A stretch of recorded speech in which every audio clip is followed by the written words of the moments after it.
थारा ससुराल, थारी बेटी, थारी बहू। अभिमन्यु तुम बहुत अच्छे हो। मुझे तो ये सब सोचकर ही गुदगुदी सी हो रही है कि कुछ दिनों में हमारी शादी होने वाली है। तुमसे शादी करने से ज्यादा तो मैं तुम्हारा रॉयल पैलेस और उदयपुर घूमने के लिए एक्साइटेड हूँ। वाओ, सुनने में भी कितना अच्छा लग रहा है ना। तुम उस पैलेस के राजकुमार और मैं राजकुमारी। अच्छा, तो इसका मतलब तुम इस पैलेस की राजकुमारी बनने के लिए मुझसे शादी कर रही हो, मुझसे प्यार नहीं करती हो? अरे नहीं बाबा, वो तो मैं ऐसे ही कह रही थी। अगर तुम इस शाही खानदान से नहीं भी होते तभी तुम मेरे लिए इतने ही इम्पोर्टेंट होते, क्योंकि तुम्हें पता है ना हिस्टोरिकल चीजें मुझे कितना अट्रैक्ट करती है। इसलिए मैं तो वेट नहीं कर पा रही हूँ तुम्हारी हवेली और उदयपुर देखने के लिए। अरे बाबा, मैं तो ये सब सुन सुनकर इतना परेशान हो गया हूँ कि मैंने डिसाइड कर लिया कि शादी तो जब होगी तब होती रहेगी। पहले मैं तुम्हें अपना पैलेस घुमा देता हूँ। ऐसा करो, अगले हफ्ते तुम राजस्थान की टिकट कर लो, जी भर के राजस्थान घूमो, पैलेस में थोड़ा टाइम बिताओ, ताकि शादी के बाद तुम सिर्फ मुझ पर ध्यान दे सको। वाह, ये तो वाकई बहुत अच्छा आइडिया है। मैं ऐसा करती हूँ, नेक्स्ट वीक की अपनी फ्लाइट बुक कर लेती हूँ। बहुत मजा आने वाला है और शादी से पहले मैं तुम्हारी फैमिली से भी मिल लूंगी। थोड़ा कंफर्ट जोन हो जाएगा हमारे बीच में।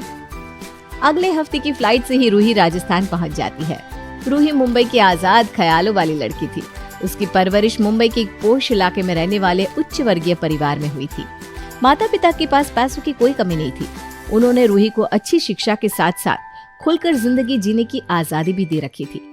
25 साल की रूही की सोशल मीडिया के जरिए एक दिन अभिमन्यु से मुलाकात होती है। धीरे धीरे दोनों की दोस्ती होती है और बातों का सिलसिला ऐसा चलता है कि दोनों को एक दूसरे के साथ बातें करना और समय बिताना बहुत अच्छा लगने लगता है। 1 साल की चैटिंग के बाद अभिमन्यु रूही को शादी के लिए प्रपोज कर देता है। अभिमन्यु जैसे शाही परिवार से ताल्लुक रखने वाले लड़के के साथ अपनी शादी के बारे में सोचकर ही रूही के पेट में तो तितलियां नाचने लगती है। वो अपने रिश्ते के लिए बहुत एक्साइटेड थी, इसीलिए जब अभिमन्यु उसे राजस्थान आने के लिए कहता है तो वो खुशी खुशी राजस्थान आने के लिए तैयार हो जाती है। रूही जैसे ही एयरपोर्ट से बाहर आती है तो देखती है कि सामने अभिमन्यु अपने साथ 2-3 लड़कियों को लेकर खड़ा है, जिन्होंने घाघरा चुनरी पहन रखी थी और घूंघट से अपना चेहरा ढका हुआ था।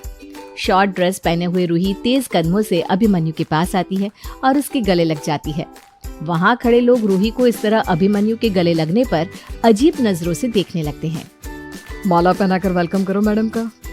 अभिमन्यु के इतना कहते ही दोनों लड़कियां माला रूही के गले में डाल देती हैं। कुछ देर बाद रूही अभिमन्यु के साथ उसके शाही पैलेस में पहुंच चुकी थी। वाओ अभिमन्यु, तुम्हारा पैलेस तो बहुत ही खूबसूरत है। हमारा मुंबई वाला फ्लैट तो इसके सामने कुछ भी नहीं है। अभी तो तुमने बस हमारा शाही पैलेस देखा है। जब तुम कल हमारे और परिवार के लोगों के साथ मिलोगी और उनके साथ टाइम स्पेंड करोगी ना तब तुम्हें राजस्थान की असली खूबसूरती समझ में आएगी। अभिमन्यु की बात सुनकर रूही बड़ी सी स्माइल करती है। इनसे मिलो, ये मेरी बड़ी माँ है, ये काकीसा और ये मेरी माँ सा। हेलो। हमारे यहाँ जब किसी से मिलते हैं ना तो खम्मा घड़ी कहते हैं, हेलो नहीं। अब आप हमारे घर की बहू बनने वाली हैं तो हमारी परंपराओं को जितना जल्दी अपनाना सीख लेंगी उतना ही अच्छा होगा।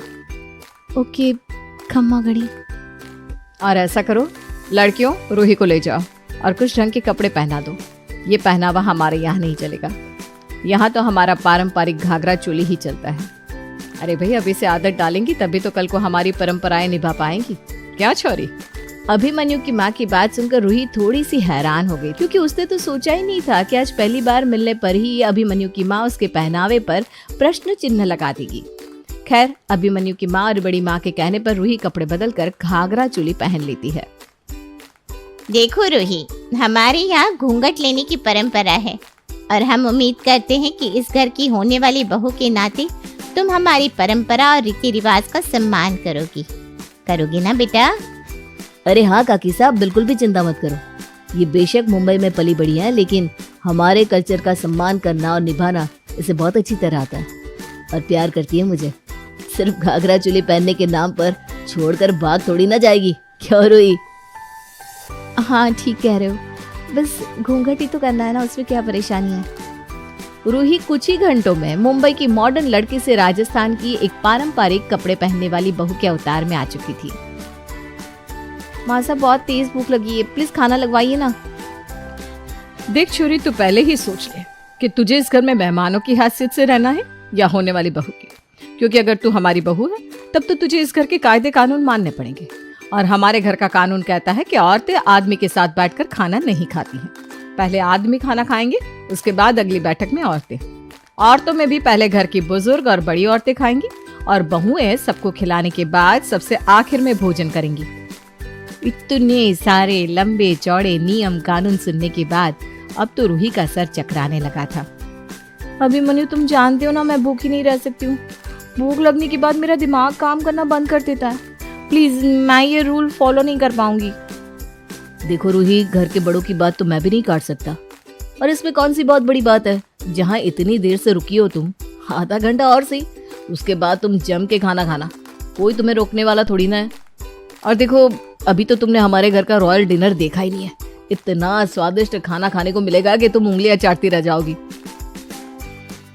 अभिमन्यु, अब आ भी जाओ, सब यहाँ तुम्हारा खाने पर इंतजार कर रहे हैं। पापा के बुलाने पर अभिमन्यु खाने के लिए टेबल की ओर चला जाता है। क्या हो गया है अभिमन्यु को? जब से यहाँ आई हूँ बदला बदला सा लग रहा है। विश्वास ही नहीं होता कि ये वही अभिमन्यु है जो बात बात पर महारा बंगला, महारा पैसा, मारी दौलत की रट लगाया रहता था। हम मान रही हूँ कि बंगला पैसा सब है उसके पास, लेकिन ये कैसे नियम कानून है? आज के जमाने में कौन ऐसे कायदे कानून मानता है? भूख से रूही की जान जा रही थी, लेकिन अपनी बारी का इंतजार करने के अलावा उसके पास और कोई रास्ता नहीं बचा था। भूख से बेहाल होते हुए भी वो घर की बाकी औरतों के साथ बाकी आदमियों के लिए खाना परोसती है और एक तरफ बैठ जाती है। अगले दिन, रूही, तुम्हें राजस्थान घूमने का बड़ा शौक था ना, चलो आज तुम्हें हमारा राजस्थान दिखाते हैं। हाँ, लेकिन ड्रेस तुम्हें मेरी पसंद की पहननी होगी। शहर में हमारी इज्जत है, हमारे घराने की औरतें वेस्टर्न ड्रेस पहनकर बाहर नहीं निकलती। इतनी गर्मी में घाघरा, चोली और घूंघट के साथ शहर घूमने की रूही को बिल्कुल इच्छा नहीं हो रही थी। रहने दो, अभी मेरा मूड नहीं है, मैं अपने कमरे में ही ठीक हूँ। तुम ऐसा करना, खाना मेरे रूम में भिजवा देना, मैं यहीं रेस्ट करूंगी। रूही, अब तुम्हें आए हुए 2 दिन बीत चुके हैं। इतना तो समझ ही गई होगी कि हमारे पैलेस में चाहे दर्जनों नौकर हो, लेकिन हम नौकरों से खाना नहीं बनवाते। अगर चाहती हो कि तुम्हें समय से खाने को मिले तो जाओ मासा और काकीसा के साथ रसोई में हाथ बटाओ। बल्कि आज तो तुम्हें अकेले ही खाना बनाना चाहिए। मासा तुम्हारी मदद करेंगी और हमारी पारंपरिक डिश जैसे कि दाल बाटी, चूरमा और गट्टे की सब्जी बनाना सिखा देंगी। वैसे भी हमारे राजस्थान की कहावत है कि आदमी के दिल का रास्ता उसके पेट से होकर जाता है। तो अगर तुम चाहती हो कि हमारे घर में सबके दिल में तुम्हारे लिए जगह बन जाए तो सबसे पहले सबकी पसंद का खाना बनाना सीख लो। मैं खाना बनाना नहीं जानती। अरे मेरे पापा ने कभी मुझसे चाय तक नहीं बनवाई। कुक है ना मेरे घर पर। और तुम तो कहते थे तुम रॉयल फैमिली से हो, तो तुम्हारे यहाँ रॉयल फैमिली में औरतों को कोई लग्जरी नहीं मिलती क्या? वैसे ही घाघरा चोली पहनकर घूंघट करके पूरा दिन रसोई में खाना बनाए और खाए भी सबसे आखिर में। ये भला क्या बात हुई? औरत है तो उसकी अपनी चॉइस नहीं हो सकती क्या? मैं अपनी कुछ फ्रेंड्स को जानती हूँ जो राजस्थान की है, लेकिन वो तो तुम्हारे फैमिली की जैसे बिल्कुल नहीं है। अरे रूही, तुम कैसी बात कर रही हो? परंपराओं को निभाना ही हमारा कल्चर है। हम उन्हें बदलने में नहीं, उसे निभाने में यकीन रखते हैं। हाँ, मिली होगी तुम राजस्थान की किसी और इंसान से, सबकी अपनी अपनी परंपराएं और रीति रिवाज होते हैं। जरूरी तो नहीं कि जो हमारे घर का नियम है उसे हर कोई माने, लेकिन तुम कोई बाहर वाली तो हो नहीं, इस घर की बहू बनने वाली हो। हमारी संस्कृति को मानना तुम्हें सीखना ही होगा। अभिमन्यु की बातें अब रूही के लिए बहुत मुश्किल होती जा रही थी। अगले दिन सुबह, अरे रूही कहाँ है? आज तो हम घूमने जाने वाले थे। बिना बताए कहाँ चली गई ये लड़की? उसका फोन भी नहीं लग रहा। मालिक, ये चिट्ठी मिली है उनके कमरे से। माफ करना अभिमन्यु, तुम्हारे घर के रीति रिवाज समझना और उनको निभा पाना मेरे बस का नहीं है। मैं आज के जमाने की लड़की हूँ, इतने बंधनों में बंध कर मैं नहीं रह सकती। थारा बंगला, थारी दौलत, थारा ससुराल, थारी बहू, सब तुम्हें मुबारक। शाही पैलेस की रानी बनने के एवज में मैं अपनी आज़ादी की बलि नहीं चढ़ा सकती। मैं तुम्हारे कल्चर को गलत नहीं कह रही हूँ अभिमन्यु, लेकिन माफ करना, मैं इस कल्चर के लिए नहीं बनी हूँ। तुम्हें तुम्हारे राजमहल के लिए कोई और रानी मिल जाएगी। मैं मुंबई वापस जा रही हूँ। जब तक चिट्ठी अभिमन्यु के हाथ आती है, रूही देर रात की फ्लाइट लेकर अपने घर पहुंच चुकी थी। प्रीति एक पढ़ी लिखी लड़की है जिसकी एक अच्छे घर में शादी हुई है। प्रीति का पति राहुल एक मल्टीनेशनल कंपनी का मैनेजर है, जो आधे महीने विदेश में ही रहता और छोड़ जाता है अपने मम्मी पापा को प्रीति के भरोसे, जिसे इस देश को सुधारने की चुल ने परेशान कर रखा है। मम्मी पापा, कल एक डॉग वैक्सीनेशन का शिविर है, तो मैं वहीं पूरा दिन रहूंगी। आप मेरे लिए खाना मत बनवाना। अरे बेटा प्रीति, वो बाई तो काम छोड़कर परसों ही जा चुकी, एक नई बाई देखनी पड़ेगी। माँ, आप तो जानती ही हो ना कि मैं कितना बिजी रहती हूँ। अगर कल मैं नहीं गई तो कुत्ते एडॉप्ट ही नहीं हो पाएंगे। देखिए, हम इंसान तो बोलकर अपनी तकलीफों को बता सकते हैं, लेकिन वो बेचारे, उन्हें हमारी ज्यादा जरूरत है मम्मी। अरे बोल के भी हम क्या हासिल कर पा रहे हैं। अब ठीक है बेटा, तू जा, मैं खाना बना लूंगी। ऐसा पहली बार नहीं हो रहा था। देश भर में जितने एनजीओज हैं, चाहे वो स्टूडेंट्स के अधिकार के लिए हो या गरीबों में खाना बांटने का काम हो, प्रीति सबसे जुड़ी हुई थी। रोज कहीं बाहर ही रहती थी, एक शिविर में नहीं तो दूसरे में, और छोड़ जाती थी अपने सास ससुर को उनके खुद के भरोसे। और जब कोई उसे कहे, अरे प्रीति, कभी तेरी सास का हाथ भी बटा दिया कर, तो उसका एक ही जवाब रहता था, देखो, हम लोगों को तो सब कुछ घर बैठे मिल जाता है। अगर आज मैं इस शिविर में नहीं गई तो पता नहीं कितने लोग सड़क पर आ जाएंगे। प्रीति को समझाना संभव ही नहीं था, और ये बात उसके सास ससुर भी मान चुके थे। इसलिए सुबह सुबह सास ही किचन में खाना बनाने जाती है और देखती है कि घर में सब्जियां खत्म है। अरे प्रीति बेटा, सुन तो जरा। क्या हुआ मम्मी? मुझे बहुत लेट हो रहा है, और आप तो जानते हो ना कि अगर मैं इस शिविर में नहीं गई तो। हाँ, कुत्ते एडॉप्ट ही नहीं हो पाएंगे, सब जानती हूँ। अरे पर घर में सब्जियां खत्म हो गई है। अरे जब तू वापस लौटे ना तब लेकर आना, ठीक है बेटा? ठीक है मम्मी, चलिए मैं चलती हूँ। और हर बार की तरह प्रीति अपनी पार्टीज और आफ्टर पार्टीज में इतनी बिजी रह गई कि सामान लाना ही भूल गई। बात केवल सब्जियों की नहीं थी, लेकिन प्रीति हर रोज किसी नए शिविर में निकल जाती थी, अपने सास ससुर को अकेला छोड़कर। एक हफ्ते बाद प्रीति के ससुर जी के हाथ में दर्द होने लगा। अरे बेटा प्रीति, पापा जी के हाथ में बहुत दर्द हो रहा है, आज इनको डॉक्टर के पास लेकर जाना पड़ेगा। ठीक है माँ, आप हो आओ, मैं बाहर ही खा लूंगी। अरे बेटा, मैं कैसे ले जाऊं?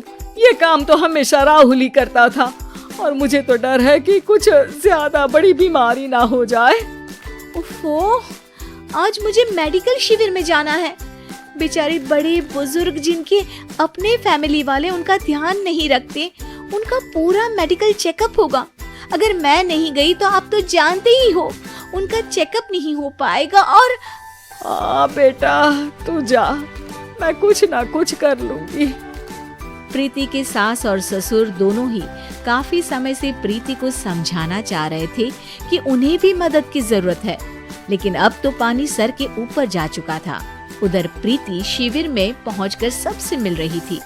काफी भीड़ थी और प्रीति इंस्टाग्राम पर फोटोज अपडेट करे जा रही थी। तभी प्रीति की दोस्त रीना उसके पास दौड़ती हुई आती है। अरे प्रीति, जल्दी चल। अरे क्यों, क्या हुआ? अरे तू अभी सवाल मत पूछ और चल मेरे साथ। प्रीति रीना के साथ जाती है तो देखती है कि गरीब बुजुर्गों की लाइन में प्रीति के सास ससुर भी खड़े हैं। प्रीति को समझ में नहीं आता कि ये क्या चल रहा है। उसके ऑर्गेनाइजेशन में सबकी नजर उसके सास ससुर पर थी, और प्रीति को लगा कि बात उसकी इज्जत पर आ गई है।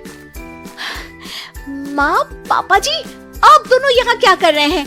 आप तो जानते हो कि ये शिविर गरीबों की मदद करने के लिए बनी है, और आप इसका मजाक उड़ा रहे हैं इस तरह से लाइन में खड़े होकर। अरे बेटा, हम भले ही गरीब ना हो, पर जरूरतमंद तो है ही। हमारा भी कोई ध्यान रखने वाला नहीं है। मेरे पति के हाथ में दर्द है। मैंने सुना कि जरूरतमंद बुजुर्गों का यहाँ फ्री में इलाज हो रहा है, इसीलिए चले आए। नहीं, मतलब मैं तो। प्रीति को समझ में आ गया था कि समाज को संभालने से पहले उसे अपना घर संभालना चाहिए, और वो सर झुकाकर अपने सास ससुर से माफी मांगती है।